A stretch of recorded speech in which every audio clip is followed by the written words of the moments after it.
Today, I'm making the most iconic foods, mini and giant, and testing if I can dunk, bite, or pick them up without them falling apart. And every time I fail, you win $100. We'll start with the iconic cake pop. It's small, perfect, but one bite is never enough. So what if we supersized it? Of course, we're gonna have to start by making some cake, so I'm just using good old funfetti that I'm gonna doctor up to make it better. I'm gonna dump my cake mix into a bowl along with some milk, melted butter, eggs, a little bit of yogurt to make it nice and moist. This will make it taste more like the bakery. I'm not sure we have enough sprinkles in here, so let's make it a party. That's more like it. I'm gonna pour the cake batter into my pan and then we're gonna bake it up. And our cake is done. So while it's cooling, let's make our frosting. But it's not gonna be spread on the cake like a normal cake. It's gonna be the glue that holds the cake pop together. So I'm just gonna mix some butter, powdered sugar. It's a messy job, but someone's gotta do it. A little bit of salt, vanilla, and a splash of milk, and cream it all together. But I think it's missing something. More sprinkles. Now here comes the best part. We get to crumble all of this into this bowl. Just rub it against each other like this. So satisfying. It appears that my bowl is too small to transfer this inside, so I'm gonna have to go back and forth, transferring some cake into the frosting, mixing it, and mixing the whole thing back into this bowl. Oh, it is working like glue. And my cake pop might end up being as giant as this bowl. I gotta somehow figure out how to make this nice and round. But let's make our mini one first. Mini foods are always so cute. And the rest, I have to figure out how to clamp into this mold. It would be way more impressive if I could roll it into a giant ball. Oh my gosh, this is pretty giant. I am not sure how my stick is gonna be able to hold this up. But one fail for me equals money for you. Oh, it's so heavy. This is like a bowling ball the size of my face. So I just have to chill it real quick before we dip it in the candy coat. So in the meantime, I think we're gonna move on to our next giant treat. Pop-Tarts, dessert disguised as breakfast. Each pack comes with 2 little pastry pies like this, where you're supposed to be able to toast it up. I'm always surprised by the fact that the icing never melts as hot as it is right now, but inside this Pop-Tart is an ooey gooey strawberry filling. Somehow it's just not as good as I remember it being when I was a kid. So you know what we're gonna do? I'm gonna supersize it and make it taste a lot better. So to a food processor, I'll add some flour, salt, and sugar. And to give it a real buttery flavor, we're gonna add chunks and chunks of butter. Okay, I just need to process it real quick, and then we're gonna add some ice water to glue it all together. Another blitz until it balls up together, and that was literally it. Making pie dough is so easy. So now I'll just have to dump out the dough, wrap it up, and let it chill in the freezer for about 5 to 10 minutes. Okay, now I'm gonna roll it out, but first I gotta dust my surface. So for it to be giant, I gotta make it count. I'm gonna quadruple it in size. Okay, I think this is big enough, so I'm gonna cut the dough and then put it onto my baking sheet. But now I have to trim it into a nice rectangle. But before we do anything else, I gotta add my jam filling. This is my favorite jam, and we're just gonna spread a nice filling inside. I feel like that's a generous amount of filling. Hopefully it doesn't run off when I bake it. And now I'm gonna close my Pop-Tart with the other pie dough and then trim off any excess. So on the original Pop-Tart, the seams are just kind of mechanically crimped together, but I think we're gonna crimp ours with a fork to make it look extra rustic. I feel like it looks better this way anyways. And then it looks like their Pop-Tart has little holes. I'm just gonna take my skewer and poke some air vents. That looks pretty good. And now it's time to bake. Our giant Pop-Tart is done, except now I have to let it cool all the way before I add that beautiful white glaze, which is also super simple. It's just a mix of powdered sugar, some cream, and a little bit of vanilla extract. Yes. It is so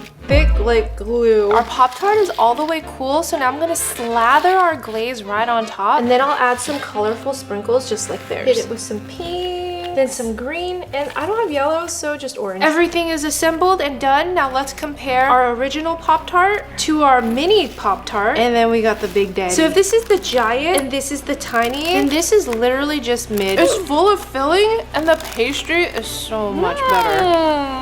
10 out of 10. The tiny ones are also easy, but can I pull off more giant ones? Keep watching, because each food gets bigger than the last, and I might go bankrupt. These are my favorite gummy bears. They're not too big, not too small, not too soft, not too hard. But my favorite thing about it is that it comes in this blue raspberry flavor. But the problem is, it's a very rare color, and each bag only comes with a few, as you can see my sample here. So let's supersize it. So I found out to make your own giant gummy bear, you have to use an absurd amount of gelatin. So I'm gonna add my water into the pot first and then sprinkle some regular gelatin. Okay, I have to bloom my gelatin first. It's already super thick. And then to give it that blue raspberry flavor, berry blue jello. I feel like water to gelatin ratio is quite small. It smells like cough syrup. But you know what kind of gummies I really love? Are sour gummies. So I think I'm gonna add a hint of citric acid in the whole mix just to make it interesting, and hopefully it doesn't ruin the whole structure of the gummy bear. It's starting to mix and I'm supposed to let it sit for about 5 minutes and then we turn on the heat. Now we have to heat it up until it's like a paint-like consistency. Okay, it's starting to come together and that was pretty fast. I don't know why, but there's like a foam layer right on top and that's not how gummy bears normally look. But before I add any of this mixture to our giant gummy bear, let's make our tiny one. And the rest goes into our big mold. I'm gonna oil the mold. Get the hand base. That's where I feel like it might get stuck. Now let's pour this in. But now I have to let them cool for 5 minutes before chilling them and letting them set overnight. And now it's time for our giant gummy bear reveal. I added a little tail in the back. Just kidding, something sat on top of it in the fridge. So hopefully it comes out of the mold in one piece. I'll take it down like a sock. Oh God! Base, most important part. Ta-da!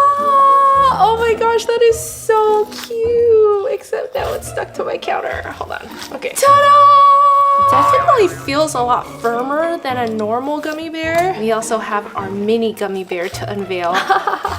Oh, is this not the cutest little thing ever? Let's compare them to our original. It's like Goldilocks and the Three Bears, and I'm Goldilocks. It's definitely chewy. I would say this one worked, and I'm not losing any money. 10 out of 10. There's a sour kick in here too. Now we have some sushi, and as far as sushi rolls go, spicy tuna is my favorite. This is gonna be a challenge because the rice is on the outside. So here goes nothing. I have some freshly cooked sushi rice that I'm just gonna add to this giant bowl. Kind of fluff it up a little bit with this sushi vinegar. I'm just gonna sprinkle and hopefully not crush the grains. Okay, I hate to say this, but buying small sushi is not cheap. Making a giant sushi is also not cheap. This is like $40 worth of tuna. So I'm just gonna slice it into smaller chunks, and because spicy tuna is kind of mashed up, I'm gonna break it down even further in my food processor. I'll leave mine semi-chunky. Okay, now in the same bowl, I'm gonna make my spicy tuna filling. We'll just add some Kewpie mayo, sriracha, a little bit of sesame oil, and I like to add some ponzu, which is like a citrusy soy sauce. Let's mix it up. That looks so good. I mean, the resemblance is uncanny. Most spicy tuna rolls come with some cucumber, but an even better spicy tuna roll will have avocado. So let me prep those real quick. I'm actually gonna have to use saran wrap to guide me because I don't have a sushi mat this big, and I kind of want it the length of the cucumber. Let me wet my hands. Now I'm gonna plop the rice onto the saran wrap and spread it out. Let me put this here as my guide. I feel like that's a lot of rice. Soon it's gonna be a sushi burrito. A sushi burrito. You know what I forgot to put down? There's like an outer layer of sesame seeds. Shoot. Now we have my nori sheets. 4x4. Layer my cucumber, avocado, and then add all of our spicy tuna in there. This is the most spicy tuna I have ever seen, and it's amazing.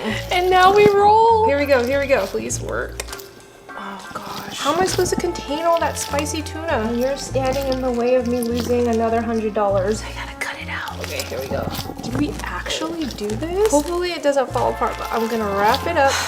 Okay, but before we move on, I have to take care of something else. Let's cut it. And just like my spicy tuna rolls here, I'm gonna lay mine down on the cutting board. Oh my gosh, it looks so cute. Massive. Like I said, the resemblance is uncanny, if not better because there's avocado, but my mini one's a little sad. But the real challenge wasn't if I can make it. The real challenge is to see if I can pick it up with chopsticks without it falling